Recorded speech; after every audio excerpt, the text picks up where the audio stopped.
Oh my goodness, it is not nice outside. I've just been out. I've just walked Mac, who is now passed out in a sleep. It's absolutely throwing it down. So I thought it'd be a really good time to grab a brew and answer some of your questions. Before I dive in, I just wanted to make you aware that they have now put average speed cameras on the NC500 on part of the route. I think that's hilarious because if you've been up there at any point when it's been quite busy, you're not going to be doing the general speed anyway, so it seems like an utter waste of money.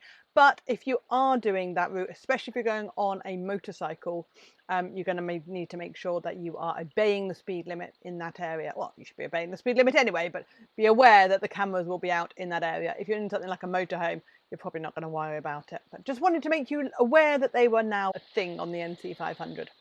Okay, so these are all questions that I've received from my membership group, from emails, and also from my Facebook group. So in no particular order, let us dive in. So first one, how do you use your fridge off-grid? I'm such a newbie that I just thought it would work and it didn't. No. So when you are off-grid, and obviously you're not plugged into electric hookup and the engine isn't running, the only option that you've got to reliably use a fridge is gas.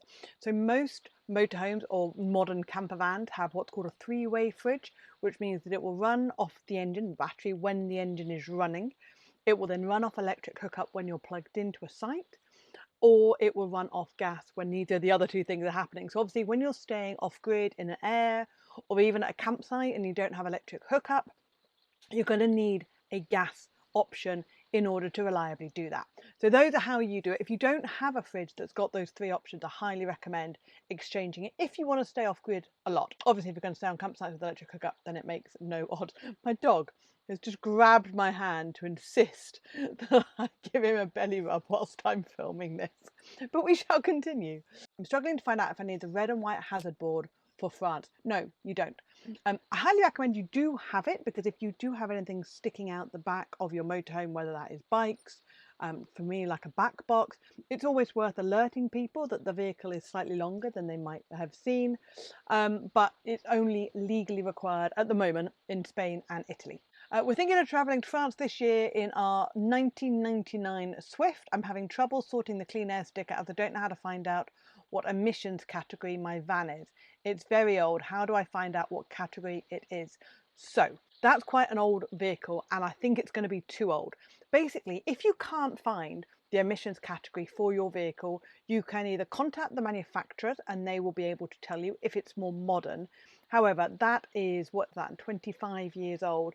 I think it's too old for the emissions category system, which means that you can still drive around France, but you just can't go into any of the low emission zones. You have to park outside and then get public transport or walk in or whatever the options are for that particular zone. So if you can't find out and you can't get a crit air sticker for France or an emission sticker for everywhere else, then you just need to stay outside the zones. That's it. Do you need travel insurance to go to France? The answer is no, but I highly recommend that you do. So we don't have a reciprocal agreement, of course, with the EU as such anymore, or what we do have is very, very low, which means that if you get injured, if you break a leg, if you, all of anything that could happen to you, I'm not going to list everything that could go wrong with the human body, but if you get sick, anything like that, and you need some help getting home, or you have to cancel your trip because you've got sick or anything like that, travel insurance will protect you against all of those things. So I highly recommend you get something called repatriation insurance that covers you for if you need help, like if you break your leg or something and you need help being taken back to the UK, but also just basic trip cover that is covered by normal travel insurance policies. So it's not a legal requirement. They're not going to check that you have it at the border, but I highly recommend that you do. Quick question re angle malt stickers. I bought some which have a picture of a motorhome on them. I've just read that they must have either a lorry or a bus. This would suggest that mine are not legal. I don't think it matters. I really don't think it matters. When they first came out, they had a lorry and a bus. They were the only options. And as time has gone on, motorhome ones have become available. They're really not going to care. I know plenty of people who have toured around France with motorhome ones without any issues whatsoever. I'm getting a new camper van. Should I get an awning or not? Okay, this is a really good question. So when we got this motorhome, we didn't get an awning on it. We figured that because we like touring and moving every day, and we like going up places like mountains and more remote areas rather than using big campsites for a few days at a time, it was a bit of a faff having to take the awning out, bring it in and move every day or every other day. And certainly when we're staying off grid, like most airs and places, they don't allow you to put an awning out. However, we were down in the south of France for about 3 days before we realised we could not cope without having some form of awning. Now you've got lots of different types of awnings. You could look at drive-away awnings, you could look at these sails that people have got that just hook up to the vehicle, and then you can look at proper like wind-out awnings. In the end, we paid a fortune to get the proper awning for our van shipped out and then fitted whilst we were in Europe because it was that hot and we just needed some shade. So for me, I would say yes, get one. However, you mentioned the fact that you've got a camper van, not a motorhome. I don't know how much payload you've got in your camper van, and therefore, if you don't have a lot of payload, an awning is quite a lot of extra weight to add on to your vehicle. So you might want to look at something like the sail option, which is going to be a lot lower in weight and therefore not take up so much of your payload. Also, if you're not planning on going to the south of France or indeed Europe and are going to do more of places like Ireland or Scotland where it's not quite so warm, you don't need quite so much cover from the shade most of the time.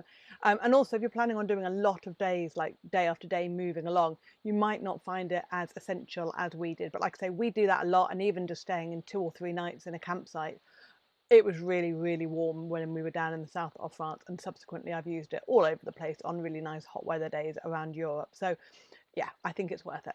The Mont Blanc tunnel is closed for maintenance. Have you driven the Little St Bernard's Pass? We have a 6.4 metre van. Yes, you can absolutely do the St Bernard's Pass, which is the one that goes all the wiggly bit around the top. We did it in 6.8 metre van, not a problem at all. Hairpins are always going to be a little bit hairy. Just make sure that you look, if you're going up the hill, make sure you look to see if anyone's coming down, and remember that you will take up the entire turning circle on the hairpin, so make sure it's clear. Most drivers who drive a lot on roads like that know that big vehicles need a big swinging room around the bend, so they will stop quite away from the turning. If you see them stop, they're letting you go. Keep an eye out for cyclists. Cyclists seem to think they can just cut inside you as you're turning around the corner, so you might want to wait until they've gone past. We tried to do that. Where was it? Up the Col de Tourmalet. It was insane. Oh, coming back down again, absolutely insane, because cyclists were cutting all over the place. But yes, you can drive the Little St Bernard's Pass in a motorhome of 6.4 metres, no problem at all. I want to use my motorhome as a spare room for guests coming at the weekend whilst it's on the drive. If I plug in the electric to heat up, do I need to put water in? That is an excellent question, well thought about, and it very much depends on the system in your van. So in my van, I'm pretty sure I do. I always have water in the system before I put the heating on. Some vans you don't, and apparently blown air heating is not so essential. But when we were on a boat with blown air heating, we destroyed it by not having enough water in the system. So I always make sure I've got water in for mine. And my advice for you, especially if it's on the drive, is just put water in the system, and that way you don't even have to worry about it. But just to be clear, it's always good to check how your systems work in your van. That's why you have a manual, use it. But yeah, if you're not sure, then I would put water in. Do we still need a crit air sticker if we have a disabled sticker? Yes, you do. The crit air has got nothing to do with disability or anything like that. It's all about emissions and lowering the amount of emissions into a city or into that zone. So yeah, you still need one even if you've got a disabled sticker. We're travelling with our dogs to Europe. We want to take some soft muzzles for us if we go on public transport.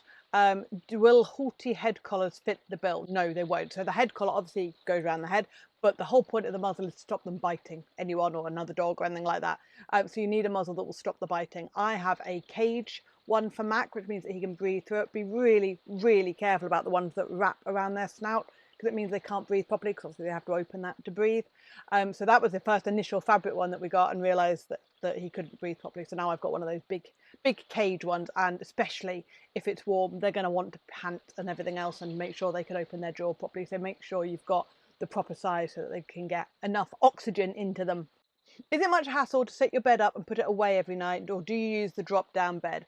So in the last van we used the drop down bed, and it was absolutely fine, apart from the fact that it used battery power to put it back up again, which drained the leisure battery down so badly. Even when we put a second leisure battery in, it was really, really hard work. And also, once you'd had the duvet and the pillows and everything on, it was a lot heavier than when you have it without any of that stuff. So in the showroom it goes up and down really easily, but once you've piled it and made up the bed, it was quite a lot of weight to put it back up. So now I don't use the drop down bed in my van, even though it's a manual version. I actually use the drop down bed area as, like, I call it the attic. So that's where coats go, solar panels for the EcoFlow go. What else have I got up there? Carrier bags. Oh, the folding thing with my eyes on for the front of the van. That all sits up there, because otherwise you've got very little space inside your motorhome, if you haven't got a garage like I don't, to put all that stuff. And sorry, the other part of that question was, how much hassle is it to set the bed up? I timed myself setting the bed up. It took about 2.5 minutes. Sometimes the thought of doing it is so much worse than the reality, which is why I changed this back area now into a permanent bed with proper mattress and a mattress topper and everything else. The other reason I did that was because the cushions from all the sofa bits, they're just not as comfy as a proper mattress. So if you're going to tour an awful lot like I do, having a proper mattress is really essential, because I like my sleep. So yes, if you're just doing it as a one-off, then you can get away with it, but it's not anywhere near as comfy as having a proper mattress. So it depends how much time you're going to spend in your van. And lastly, this is brilliant. This is a poll that was put up in my Facebook group a couple of days ago about whether you wave or not to other motorhomes or vans. And it's been fantastic reading all the different comments and things. I thought I would share what I do. I always try and wave to another motorhome when you're on a single carriageway, so it's coming straight at you. I have to admit, sometimes I'm in my own little bubble, or I'm listening to my audiobook and I don't register that it's a motorhome until they've just gone past. I sort of wave belatedly. But I do my best to always wave. And the same for camper van. If I can see it's a camper van, I'll always wave at a camper van. I don't mind. Admittedly, some camper vans don't look like camper vans from the front. They look like sort of delivery lorries or whatever. So if I'm not sure, I don't tend to, because I have waved at a lot of delivery trucks and transit vans, and they're sort of like, what are you waving at me for? So I do try and do it when I know that it's a van. If I'm on a dual carriageway and I see them waving, I'll always wave back. Again, I'm more like to be in my little bubble on a dual carriageway, but you know, we'll see. And on a motorway, I never bother because it's quite dangerous. There is one lady in the group who mentioned the fact that they waved at someone. The other people were looking to see if they were waving and actually crashed into them because they sort of moved into the lane whilst they were looking for the wave back. So be careful if you wave at them. But I'm really curious to know what you do. Do you wave at other vans as they're coming towards you? Do you not? Do you like the wave? Do you find that the Europeans are better at waving than the Brits? Tell me your experience in the comments. I hope you found the answer to those questions useful. If you want more videos about motorhoming and van life, then by all means hit subscribe, and I'll see you on the next video. Take care. Bye.